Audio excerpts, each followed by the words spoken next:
Olá pessoal, neste vídeo de hoje nós vamos falar um pouco sobre como manipular dados dentro do R. Né? Eu estou utilizando aqui o RStudio, tá? A versão Cloud especificamente. Tá?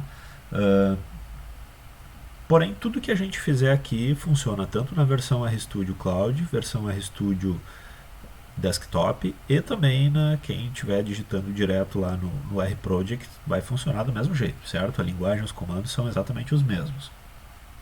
Bom, vou iniciar aqui começando um script novo, certo? Então criei um novo script. Dentro do R nós temos alguns recursos de bancos de dados nativos dele já. O objetivo desses bancos de dados é justamente servir como material para estudo, né, para teste de funções e eventualmente testes de scripts que a gente faz para análises de bancos de dados reais. Né? Eventualmente vocês podem estar lá trabalhando com script para uma base que é muito pesada, alguma coisa do tipo, então a gente consegue utilizar. A principal utilização é aprendizado, certo? Tem uma série de bancos de dados, né? E o que nós vamos utilizar hoje é o MTCars, que ele é um banco de dados com dados sobre carros, tá? Carros norte-americanos. Então eu vou criar uma variável aqui para salvar ele. Eu poderia simplesmente chamar ele no prompt, tá? Mas eu gosto de manter, fica um pouquinho mais organizadinho o raciocínio, fica mais fácil de entender quando a gente dá um nome familiar, né? Então, vou salvar os dados do MTCars dentro da minha variável dados, tá? Vou clicar aqui na linha, né? E vou apertar aqui em Run, que é Run the Current Line, né? Ou seja, rodar a linha que está selecionada no momento. Isso aqui equivale a um Ctrl R lá no RProject, certo? Então, quando eu clico aqui, automaticamente ele executa a linha que está selecionada lá no nosso console, tá vendo? Seria a mesma coisa que eu tivesse digitado aqui direto, tá? Vai acontecer o mesmo efeito. Uma curiosidade a respeito do RStudio, que é bastante útil, é este ambiente aqui no canto de controle das variáveis. Então a gente consegue encontrar aqui, ó, que ele já criou um data frame chamado dados, que foi o que a gente acabou de criar lá, com 32 observações de 11 variáveis. Ou seja, isso é uma tabela com 32 linhas e 11 colunas, certo? Se eu quiser visualizar ela, eu posso clicar nela aqui, ele vai abrir ela na forma de uma planilhazinha aqui, tá? Mas não é o nosso objetivo nesse momento, tá? O nosso objetivo é visualizar tudo aqui no nosso prompt para que a gente possa avançar com alguns comandos de análise ali, tá? Se eu quiser explorar esse banco de dados, né, eu posso, por exemplo, pedir um resumo. Né? Então eu poderia, por exemplo, eu quero um resumo do banco de dados. Eu não faço ideia de que dados esse banco tem. Posso pedir um comando summary lá de dados. Tá? Aí eu vou rodar esse summary. O que ele me mostra aqui? Tá? Ele abriu aqui embaixo para nós, para cada uma das colunas do banco de dados, ele abriu uma informação com o valor mínimo da coluna, o primeiro quartil, a mediana, a média, certo? Aqui em mim a média, o terceiro quartil e o valor máximo, tá? Para cada uma delas. Bom, seguindo aqui, né, sobre ele, a gente pode ver que ele tem uma série de colunas. Eu vou abrir aqui um outro comandinho interessante para vocês, que é o head dados. O que o head dados faz? Ele me mostra o início da tabela, tá? Mais especificamente as 6 primeiras linhas da tabela. Tá? Então eu posso olhar para ela e ver que eu tenho uma coluna chamada MPG, que é rendimento do combustível dos carros, né? Aqui estão os carros. Eu tenho quantos cilindros o motor deles tem, aí tem uma série de outras variáveis aqui dos carros, né?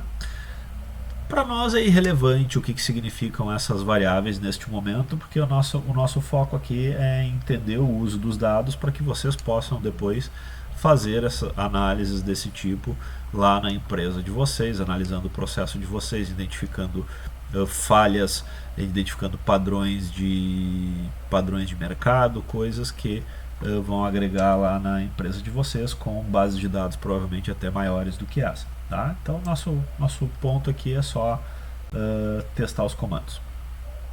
Um outro comando, que é o comando tail, tá? Ele é o oposto do head, ele mostra a cauda da base de dados, né?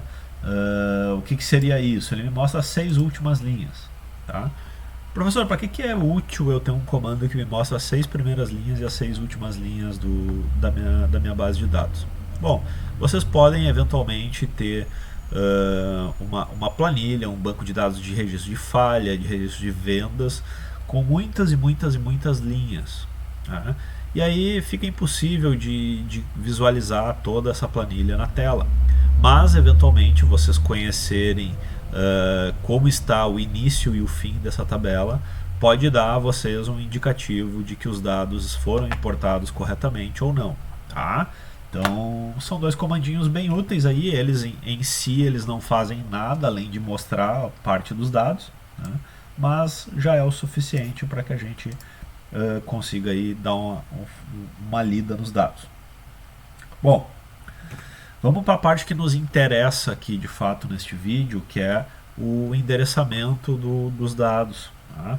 Então nós vamos pegar lá, eu quero saber quais os dados que tem na primeira coluna dessa planilhazinha ali. Então eu vou fazer dados, abre colchete, sempre que vocês encontrarem o nome de uma variável com colchete, dentro do colchete é o endereço do dado que eu quero visualizar.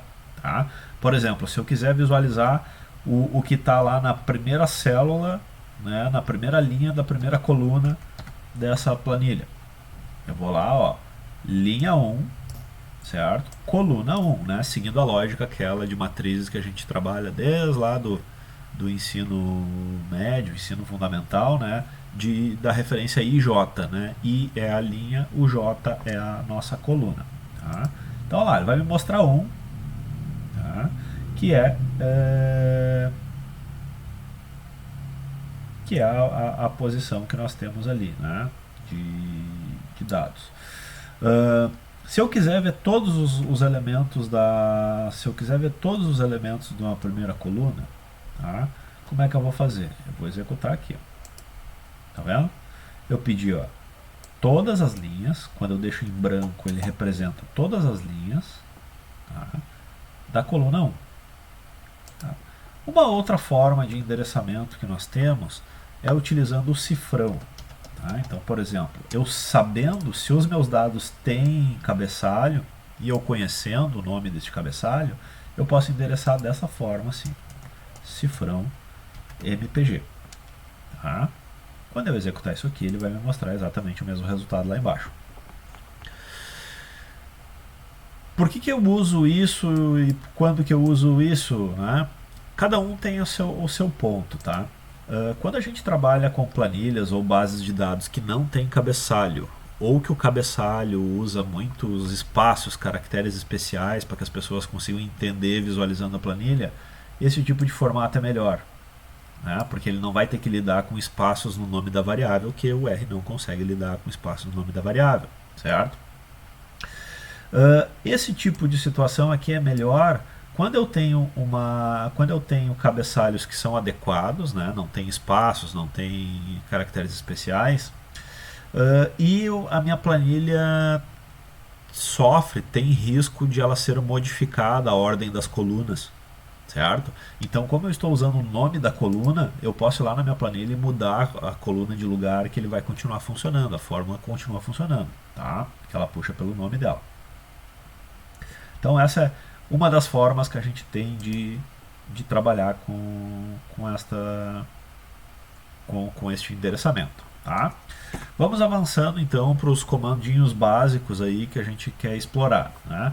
Por exemplo, se eu quisesse, né, já que MPG é o rendimento do combustível, se eu quiser saber a média do rendimento do combustível, eu vou utilizar o comando min, certo? O comando min é média de dados MPG, certo? Ao fazer isso, ele vai me calcular a média de consumo de todos os carros que estão naquele banco de dados. Tá? De forma análoga, né, nós podemos também identificar quem é o máximo, né, ou seja, o carro mais econômico, né? Lembrando que isso aqui é rendimento do combustível, então quanto maior, quer dizer que mais milhas por galão ele faz, né? MPG de milhas por galão, porque estes são carros norte-americanos. Então, o Max me dá o maior valor da série, né?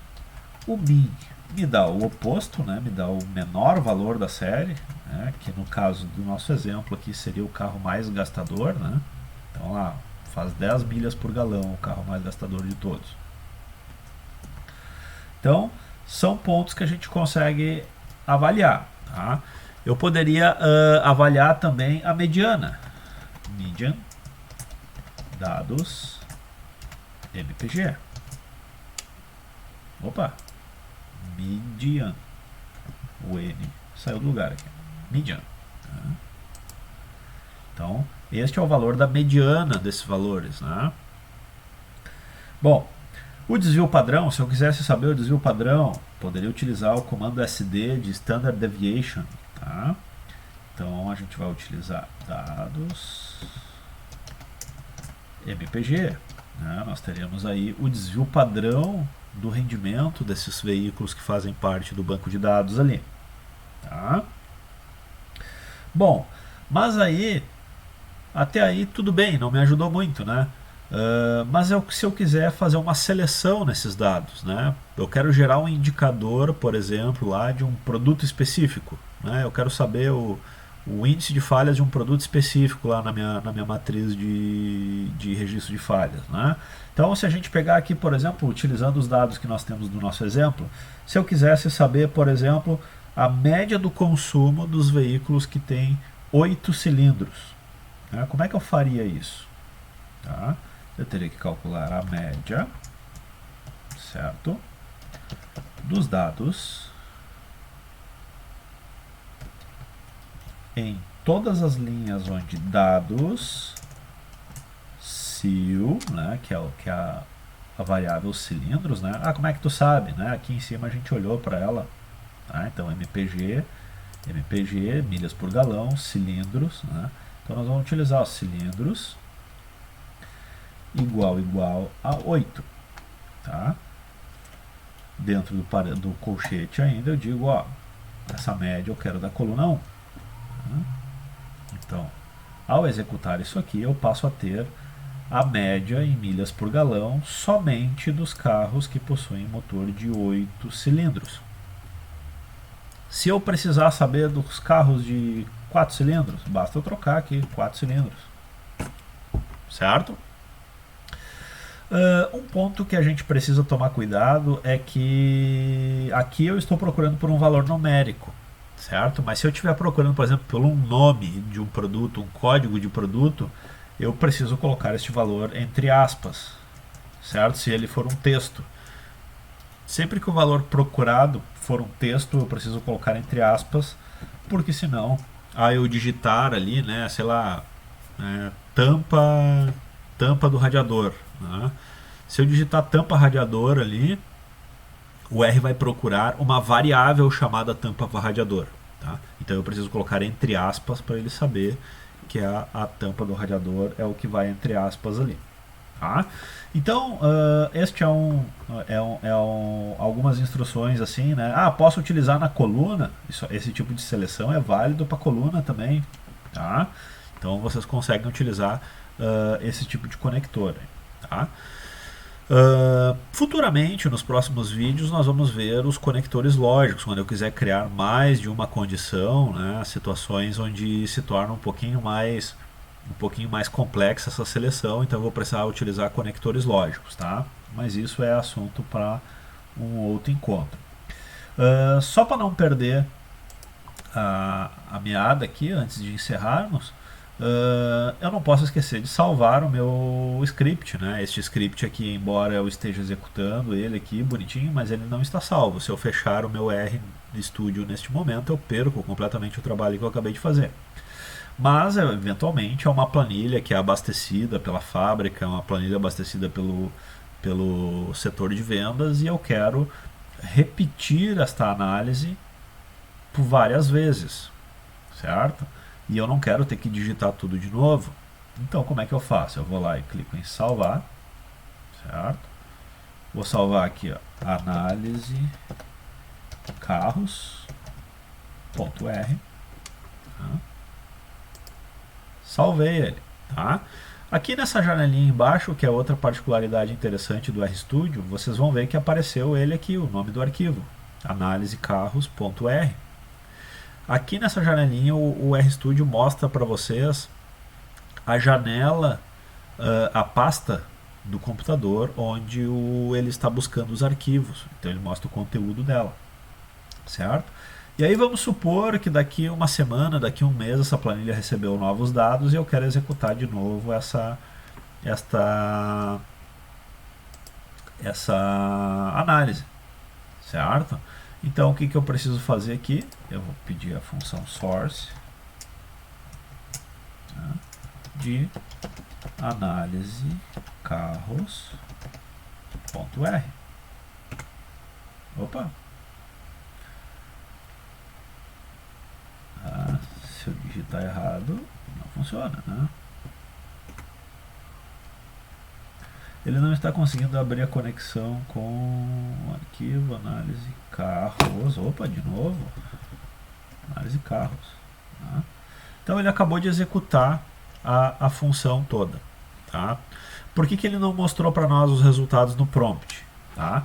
Porque o R, quando vocês pedirem para fazer uma análise desse tipo, execução do script por completo, ele vai mostrar na tela somente aquilo que nós inserirmos o comando print, né? Então lá na nossa primeira atividade vocês trabalharam com o print, né? Então, por exemplo, aqui, ó, eu vou mandar ele executar ele de novamente, tá? E ele vai executar todos esses cálculos aqui, mas ele vai guardar tudo na memória, tá? O que ele vai mostrar de fato na tela? Apenas a média dos dados MPG, porque foi o que eu dei o comando print para ele, tá? Certo? Então isso nos permite, por exemplo, né, eu tenho um banco de dados lá que a fábrica alimenta, que o departamento de vendas alimenta, que o departamento de qualidade alimenta, e eu quero gerar indicadores diários, semanais, por exemplo, atualizados a partir disso. Tá? Então basta que eu programe ali o roteiro de análise, né, as funções de análise, e aí eu só preciso executar esse script uma vez por dia, lá, 2 vezes por dia, quando eu quiser, né, quando for necessário, para gerar então esses indicadores. Né. Nós temos no R, não é assunto para outro vídeo, mas nós temos no R ferramentas para gerar gráficos, ferramentas para gerar relatórios em PDF, né. Então a gente consegue gerar uma série de saídas aí dessas nossas análises, uma vez que o script delas esteja estruturado. Tá certo? Bom, por hoje era isso aí. Então agradeço a atenção de vocês aí, espero que o vídeo tenha ajudado vocês nas análises e que gere muito valor para as organizações de vocês. Até mais, até um próximo vídeo.